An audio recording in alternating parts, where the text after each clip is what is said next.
इयत्ता 6वी भूगोल पाठ 5वा तापमान. करून पहा. एक विजेरी घ्या, ती एका जागी स्थिर ठेवा. या विजेरीचा पडणारा प्रकाश पूर्णपणे मावेल असे 2 मोठे कागद घ्या. ते सपाट पृष्ठभागावर चिटकवा. आता कागदाचा विजेरीशी 90 अंशाचा कोन लंबरूप होईल असा धरा. आकृती 5.1 अ. विजेरीचा झोत कागदावर सोडा. प्रकाश झोताने व्यापलेला भाग पेन्सिलने रेखांकित करा. या कागदावर अ लिहा. आता दुसरा कागद घ्या. हा कागद विजेरीशी तिरपा 120 अंशाचा कोन करेल असा धरा. आकृती 5.1 ब.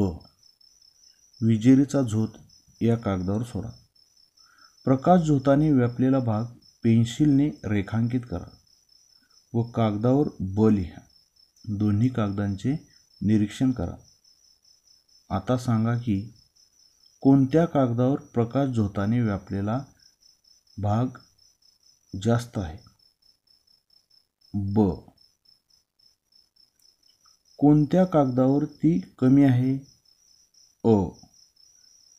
आता विजेरी व कागद यांच्यातील कोनात आणखी बदल करून प्रकाश झोताने व्यापलेल्या भागाबाबत काय होते ते पहा. प्रकाश झोताने व्यापलेली जागा व कागदाचा कोन यांचा कशा प्रकारे सहसंबंध असेल. यावरून भौगोलिक स्पष्टीकरण. पृथ्वीवर येणारे सूर्यकिरण सरळ रेषेत येत असतात. तथापि पृथ्वी गोल असल्यामुळे हे किरण पृथ्वीपृष्ठावर सर्वत्र लंबरूप पडत नाहीत.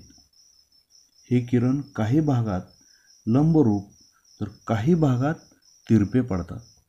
त्यामुळे पृथ्वीवर काय होते ते पाहू. 1. लंबरूप प्रकाश किरण कमी जागा व्यापतात. आकृती 5.1 अ. कमी जागा व्यापलेल्या भागात प्रखर प्रकाश व जास्त उष्णता मिळते. त्यामुळे तेथील पृष्ठभाग जास्त तापतो. पर्यायाने तेथील हवा जास्त तापते. 2. तिरपे प्रकाशकिरण जास्त जागा व्यापतात. आकृती 5.1 ब. जास्त जागा व्यापलेल्या भागात प्रकाशाची प्रखरता कमी व उष्णता कमी असते. त्यामुळे तेथील पृष्ठभाग कमी तापतो. पर्यायाने तेथील हवा कमी तापते. करून पहा. आकृती 5.2 मध्ये दाखवल्याप्रमाणे अ या प्रदेशात सूर्यकिरण लंबरूप पडत आहेत. ब या प्रदेशात सूर्यकिरणे तिरपी पडतात. क या ठिकाणी ते अतितिरपी पडत आहे. पृथ्वीपृष्ठावरील अ, ब व क या प्रदेशातील प्रकाशित भागाची मोजपट्टीचा वापर करून रुंदी मोजा. आकृतीतील सूर्य व पृथ्वीच्या दरम्यान पृथ्वीकडे येणाऱ्या किरणांची जाडी मोजा. आकृतीत दिलेल्या अक्षवृत्तांचा विचार करून पृथ्वीवर कोणत्या वृत्तापाशी तापमान जास्त असेल, कोणत्या वृत्तापाशी ते मध्यम असेल व कोणत्या भागात ते खूप कमी असेल वर्गात चर्चा करा व उत्तरे वहीत लिहा. यावरून भौगोलिक स्पष्टीकरण. पृथ्वीवर येणारी सूर्यकिरणे सरळ रेषेत व एकमेकांना समांतर असतात. परंतु पृथ्वीचा गोल आकार व त्यामुळे होणारी वक्रता यामुळे सूर्यकिरणे जास्त किंवा कमी जागा व्यापतात हे आपण पाहिले. सूर्यापासून पृथ्वीला मिळणाऱ्या उष्णतेचे वितरण त्यामुळे असमान होते. परिणामी विषुववृत्तापासून उत्तर ध्रुवाकडे तसेच दक्षिण ध्रुवाकडे तापमानाच्या वितरणात असमानता निर्माण होते. तापमानाच्या वितरणानुसार पृथ्वीचे विषुववृत्तापासून ध्रुवापर्यंत उष्ण, समशीतोष्ण व शीत असे 3 कटिबंधात पट्ट्यात विभाजन करता येते. आकृती 2.4 व 5.3 च्या आधारे हे समजून घ्या. आकृती 5.3 कटिबंध तापपट्टे. या आकृतीमध्ये 0° विषुववृत्त, 0° विषुववृत्ताच्या उत्तर व दक्षिणेकडे 23.5° अक्षवृत्त या दरम्यान सूर्याची किरणे सरळ असतात. त्यामुळे या परिसरामध्ये उष्णता खूप मोठ्या प्रमाणात असते. या दोन्ही पट्ट्यांना उष्ण कटिबंध असे म्हणतात. 23.5° उत्तर व दक्षिण ते 66.5° उत्तर व दक्षिण या दरम्यानचे 2 पट्टे. या ठिकाणी सूर्याची किरणे तिरपी पडतात. या पट्ट्यांमध्ये उष्णता कमी असते. या 2 पट्ट्यांना समशीतोष्ण कटिबंध असे म्हणतात. 66.5° उत्तर व दक्षिण ते 90° उत्तर व दक्षिण या ध्रुवीय प्रदेशांमध्ये सूर्याची किरणे अत्यंत तिरपी असतात. त्यामुळे या ठिकाणी खूप मोठ्या प्रमाणात थंड वातावरण असतं, खूप मोठ्या प्रमाणात थंडी असते. त्यामुळं या 2 पट्ट्यांना शीतकटिबंध असे म्हणतात. पहा बरे जमते का?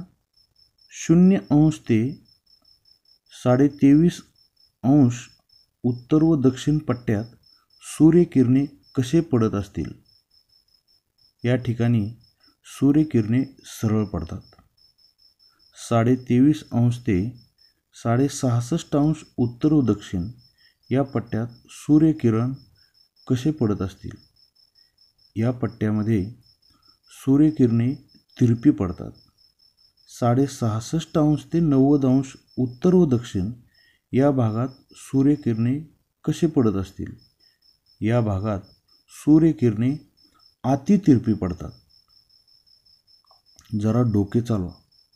एखाद्या प्रदेशाचे हवामान समजण्यास रेखावृत्तीय विस्तारापेक्षा अक्षवृत्तीय विस्तार अधिक उपयोगी असतो. हे विधान खरे की खोटे आणि का? हे विधान खरे आहे. अक्षांश या मुख्य कारणाशिवाय पृथ्वीवरील इतर घटकही तापमानाच्या असमान वितरणास कारणीभूत असतात. परंतु या घटकांचा परिणाम प्रादेशिक पातळीपुरता मर्यादित असतो. ते घटक पुढील प्रमाणे आहेत. समुद्र सानिध्य, खंडांतर्गतता, समुद्र सपाटीपासूनची उंची व प्राकृतिक रचना. या घटकांवर प्रदेशातील हवामानात विविधता आढळते. याशिवाय ढगांचे आच्छादन, वारे, वनाच्छादन, नागरीकरण, औद्योगिकीकरण इत्यादी घटकांचा परिणाम स्थानिक हवामानावर होत असतो. जमीन व पाणी दोन्ही तापणे व थंड होणे यात असमानता असते. हे समजण्यासाठी आपण एक कृती करूया. करून पहा. समान आकारमानाची 2 भांडी समप्रमाणात पाण्याने भरून घ्या. यातील एक भांडे घरातच ठेवा व दुसरे भांडे सूर्योदयाच्या सुमारास घराबाहेर ठेवा.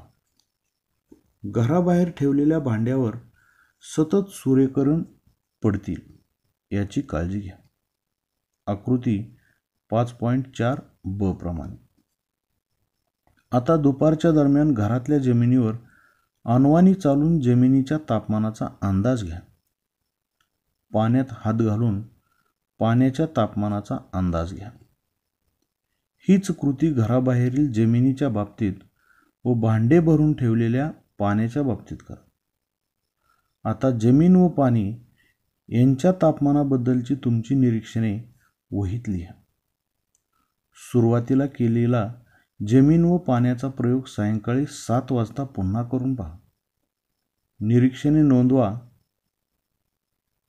आता पाण्याची भांडी काढून घेतली तरी चालतील. नोंदवलेल्या निरीक्षणांची वर्गात चर्चा करा. हे नेहमी लक्षात ठेवा. आपल्याला नेहमी असे वाटते की सूर्यकिरणांमुळे हवा तापते व गरम हवेमुळे जमीन व पाणी तापते. प्रत्यक्षात मात्र खालीलप्रमाणे घडत असते. जमीन व पाणी सूर्यकिरणांमुळे प्रथम तापते. त्यानंतर जमीन व पाणी यांनी शोषलेली उष्णता वातावरणात उत्सर्जित होते. त्यामुळे भूपृष्ठालगत असलेला हवेचा थर वरच्या दिशेने तापत जातो. म्हणूनच भूपृष्ठभागालगत हवा जास्त गरम असते व पृष्ठभागापासून जसजसे वर जावे तसतसे हवेच्या तापमानात घट होत जाते. समुद्र सपाटीला असणारे तापमान हे पर्वतीय भागात कमी झालेले आढळते. भौगोलिक स्पष्टीकरण. तुमच्या असे लक्षात येईल की जमीन पाण्याच्या तुलनेत लवकर थंड झाली आहे. उन्हात ठेवलेले पाणी मात्र किंचित कोमटच राहते. पाणी व जमीन यांच्या तापण्याच्या व थंड होण्याच्या या फरकामुळे जमिनीवरील हवा लवकर तापून लवकर थंड होते, तर पाण्यावरील हवा उशिरा तापून उशिरा थंड होते. परिणामी समुद्रकिनारी भागात खंडांतर्गत भागापेक्षा हवेचे तापमान दिवसा कमी असते तर रात्री जास्त असते. खंडांतर्गत भागात मात्र किनारी भागापेक्षा हवेचे तापमान दिवसा जास्त असते व रात्री कमी असते. समुद्रकिनारी भागात समुद्राचे पाणी तापल्याने पाण्याची वाफ हवेत मिसळत असते. पाण्याची वाफ हवेतील तापमान साठवू शकते. त्यामुळे या भागात हवा आर्द्र व उबदार राहते. याउलट परिस्थिती खंडांतर्गत भागात असते. बाष्प नसल्याने हवा कोरडी राहते. परिणामी तापमानातील फरक तीव्रतेने होतात. दिवसभराच्या कमाल व किमान तापमानातील फरकास त्या ठिकाणची दैनंदिन तापमान कक्षा म्हणतात. थोडक्यात किनारी भागात दिवसाच्या व रात्रीच्या तापमानातील फरक कमी असतो, तर खंडांतर्गत भागात तापमानातील हा फरक जास्त असतो. उदाहरणार्थ, मुंबईचे तापमान सम आहे तर नागपूरचे तापमान विषम आहे. कोकण किनारी भागातील तापमान कक्षा कमी असते तर विदर्भाकडे तापमान कक्षेत वाढ झालेली आढळते. किनारी प्रदेशात म्हणूनच सम हवामान असते. उदाहरणार्थ, मुंबईचे हवामान सम तर नागपूरसारख्या खंडांतर्गत प्रदेशाचे हवामान विषम असते. माहीत आहे का तुम्हाला हरितगृह वायूचे परिणाम? वातावरणातील काही वायू जसे ॲर्गॉन, कार्बन डायऑक्साईड इत्यादी व पाण्याची वाफ हे जमिनीतून बाहेर पडणारी उष्णता दीर्घकाळ स्वतःमध्ये सामावून ठेवतात. या वायूंमुळे वातावरणातील हवेचे तापमान वाढते. वातावरणातील या वायूंचे वाढते प्रमाण हवामान बदलाला कारणीभूत ठरते आहे. याच कारणाने पृथ्वीचे तापमान वाढत आहे असे हवामानशास्त्रज्ञांचे मत आहे. हवामानातील हा बदल सार्वत्रिक आहे. यालाच जागतिक तापमानवाढ असे म्हणतात. ज्या वायूंमुळे ही वाढ होते त्या वायूंना हरितगृह वायू असे म्हणतात. पहा बरे जमते का? मुंबई, नागपूर व श्रीनगर या शहरांची दैनिक तापमान कक्षा शोधा व स्तंभालेख तयार करा. तुम्ही काय कराल? तुम्ही सातारा जिल्ह्यात मान तालुक्यात म्हसवड येथे राहता. तुमची आजी सिंधुदुर्ग जिल्ह्यात वेंगुर्ले येथे राहते. दिवाळीत नेहमी तुम्ही वेंगुर्ल्याला जाता. तेथील समुद्र किनारा तुम्हाला खूप आवडतो. तेथील उबदार हवा तुम्हाला भावते, कारण तुमच्या गावची कोरडी हवा आणि बोचरी थंडी तिथे नसते. यावेळेस तुमची आजी दम्याच्या विकाराने आजारी आहे. डॉक्टरांनी तिला कोरड्या हवेच्या ठिकाणी जाऊन राहण्याचा सल्ला दिला आहे. सांगा बरे, या दिवाळीत तुम्ही काय कराल? करून पहा. तापत ठेवलेल्या पाण्यात 4-5 प्लॅस्टिकची बटणे टाकून बटणांची हालचाल कशा प्रकारे होते ते पहा. भौगोलिक स्पष्टीकरण. पाणी तापल्यावर ते प्रसरण पावते. तळाकडील जास्त गरम पाणी वर येते. त्याबरोबर बटणे पाण्याच्या पृष्ठभागांवर येतात. त्या मानाने वरचे थंड पाणी तळाकडे जाऊ लागते. त्याबरोबर बटणे देखील खाली जातात. असे सतत होऊ लागते. असे तुमच्या लक्षात येईल. म्हणजेच तापल्यामुळे पाण्यात ऊर्ध्वगामी प्रवाह निर्माण होतो. निसर्गात मात्र थोडी वेगळी परिस्थिती असते. तापमानातील फरकामुळे महासागरांमध्ये पाण्याचे ऊर्ध्वगामी तसेच क्षितिज समांतर प्रवाह निर्माण होतात. क्षितिज समांतर प्रवाह हे तापमानातील फरकाप्रमाणेच पाण्याच्या घनतेत झालेला बदल व वारे यामुळे निर्माण होतात. हे सागरी प्रवाह विषुववृत्त ते ध्रुवीय प्रदेश व ध्रुवीय प्रदेश ते विषुववृत्त असे वाहतात. नकाशा 5.6 पहा. सागरी प्रवाह ज्या वेळेस शीतकटिबंधाकडून उष्ण कटिबंधाकडे येतो त्यावेळेस उष्ण कटिबंधातील किनारपट्टीचे तापमान कमी होते. या उलट प्रवाह जेव्हा उष्ण कटिबंधाकडून शीतकटिबंधाकडे जातात तेव्हा तेथील किनारपट्टीचे तापमान वाढते. माहीत आहे का तुम्हाला?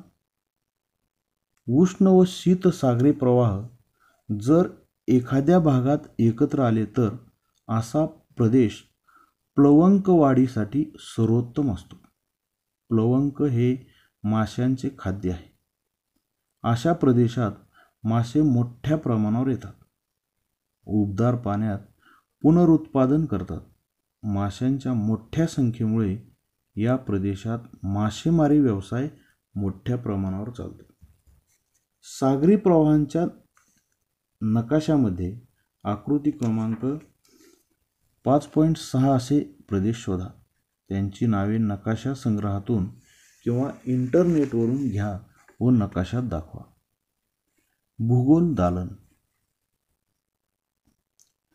नकाशामध्ये वितरण दाखवण्याच्या अनेक पद्धती आहेत. यापैकी समरेषांचा आधार घेऊन वितरण दाखवता येते. या पद्धतीमुळे संबंधित घटकातील वितरण वैशिष्ट्ये चटकन नजरेसमोर आणता येतात. विविध नैसर्गिक घटकांच्या सांख्यिकी माहितीच्या आधारे समान मूल्य असलेली ठिकाणे नकाशात जोडून या रेषा तयार केल्या जातात.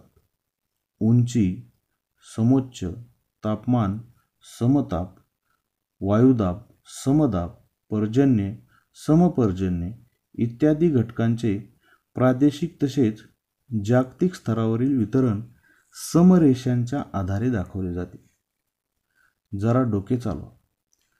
वरील नकाशाचे निरीक्षण करा. कोणकोणत्या किनारपट्ट्यांच्या भागात तापमानात फरक पडेल? अशा किनारपट्ट्यांची नावे सांगा. किनारी प्रदेशात तापमानात फरक पडण्याचे कारण काय असेल? भौगोलिक स्पष्टीकरण. पृथ्वीवरील तापमानाचा विचार करून नकाशे तयार केले जातात. आकृती 5.7 मध्ये दिलेल्या नकाशाचे वाचन करा.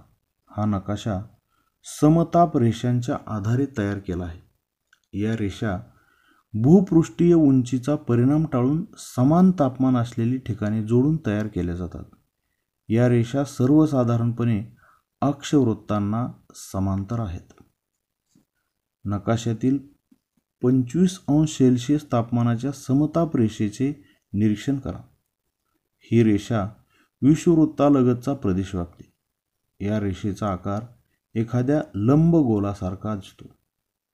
मात्र या लंबगोलाचा उत्तर दक्षिण विस्तार खंडावर जास्त तर महासागरीय भागातून कमी आहे. दक्षिण अमेरिका, आफ्रिका, आशिया व ऑस्ट्रेलिया या खंडांच्या काही भागांवरून ही समताप रेषा जाते. पॅसिफिक महासागराच्या खूप थोड्या भागावर तापमान 25°C जास्त आहे. नकाशात 0°C मूल्य असलेल्या 2 समताप रेषा तुम्हाला दिसून येतील. त्यांचे निरीक्षण करा. यातील दक्षिण गोलार्धातील 0°C समताप रेषा बरीचशी सरळ व अक्षवृत्ताला समांतर आहे. तुलनेने उत्तर गोलार्धातील याच मूल्याच्या रेषेत बरीचशी वक्रता दिसून येते. नकाशाच्या पश्चिमेकडील पॅसिफिक महासागराच्या भागात ही रेषा बरीचशी सरळ आहे. मात्र उत्तर अमेरिका खंडावर प्रवेश केल्याबरोबर ती काहीशी उत्तरेकडे वळते. त्यानंतर ही रेषा पूर्वेकडे जाते. नंतर मात्र अटलांटिक महासागरात काही अंतरानंतर ती ईशान्येकडे वळते. या ठिकाणी उष्ण सागरी प्रवाह, उष्ण तापमान असल्याने सर्वच तापमान रेषा ईशान्येकडे वळलेल्या दिसतील. पुढे आशिया खंडात प्रवेश केल्यानंतर ही रेषा पूर्वेकडे जाताना काहीशी आग्नेयेकडे वळते.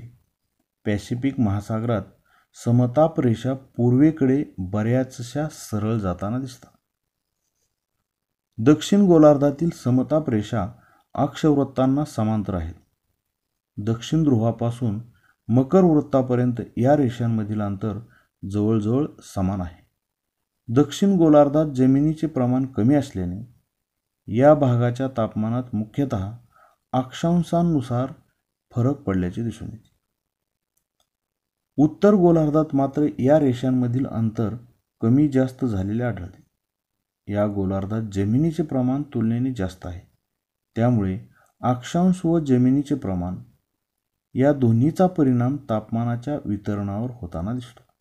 जमिनीच्या भागात या परिणामामुळे समताप रेषांमधील अंतर कमी जास्त होणे, समताप रेषा वक्र होणे या बाबी पाहावयास मिळतात. सांगा पाहू. आकृती 5.8च्या आधारे उत्तरे लिहा. तापमापकाची नळी कशावर लावलेली आहे? तापमापकाची नळी आधारपट्टीवर लावलेली आहे. तापमापकाच्या नळीतील द्रव्य कोणते असावे? तापमापकाच्या नळीतील द्रव्य हे पारा किंवा अल्कोहोल असावे. आधारपट्टीवरील आकडे काय दर्शवतात? आधारपट्टीवरील आकडे अंश सेल्सिअस व अंश फॅरेनहाइट मध्ये तापमान दर्शवतात. तापमान कोणकोणत्या एककात मोजतात? तापमान सेल्सिअस व फॅरेनहाइट या एककात मोजतात. तापमापकात दिसणारे तापमान लिहा. तापमापकामध्ये 37°C व 100°F एवढे तापमान आहे. हे तापमान कोणत्या ऋतूतील असेल? हे तापमान उन्हाळा या ऋतूतील असेल. तापमापक. हवेचे तापमान मोजण्यासाठी विविध प्रकारचे तापमापक वापरले जातात. तापमापकात पारा किंवा अल्कोहोल वापरण्यात येते. पाऱ्याचा गोठणबिंदू -39°C आहे, तर अल्कोहोल गोठणबिंदू -130°C आहे. ही द्रव्ये तापमान बदलास संवेदनशील असतात. त्यामुळे तापमानातील -30°C पासून +55°C पर्यंतचा फरक या द्रव्यांच्या सहाय्याने सहज पाहता येतो. तापमान अंश सेल्सिअस किंवा अंश फॅरेनहाइट या एककात मोजतात. ते तापमापकात दाखवल्यानुसार अंश सी किंवा अंश एफ असे मानतात. तापमापकाच्या सहाय्याने तापमानातील फरकाची कमाल किमान दैनंदिन नोंद ठेवता येते. हवेचे तापमान सेल्सिअस या एककात मोजतात. जरा डोके चालवा. सोबत दिलेल्या स्थळांना कोणत्या ऋतूत भेट देणे योग्य ठरेल व का? गोवा, चिखलदरा, चेन्नई, दार्जिलिंग, वेरूळ, आग्रा. गोवा थंडीमध्ये, हिवाळ्यात. चिखलदरा उन्हाळ्यामध्ये. चेन्नई थंडीमध्ये, हिवाळ्यात. दार्जिलिंग उन्हाळ्यामध्ये. वेरूळ हिवाळ्यामध्ये. आग्रा हिवाळ्यामध्ये. जरा विचार करा. तापमापकात पाणी किंवा तेल वापरले तर चालेल काय? जिल्हा मुख्य ठिकाणाच्या तापमानाची नोंद कोठे ठेवली जाते? हा पाठ अभ्यासल्यानंतर मला हे येते. तापमान पट्टे ओळखता येणे. तापमानावर परिणाम करणारे घटक कोणते ते सांगणे. जागतिक तापमानाचे वितरण वैशिष्ट्यांसह सांगणे. तापमापकाची रचना सांगणे. तापमापक हाताळणे व वापरणे.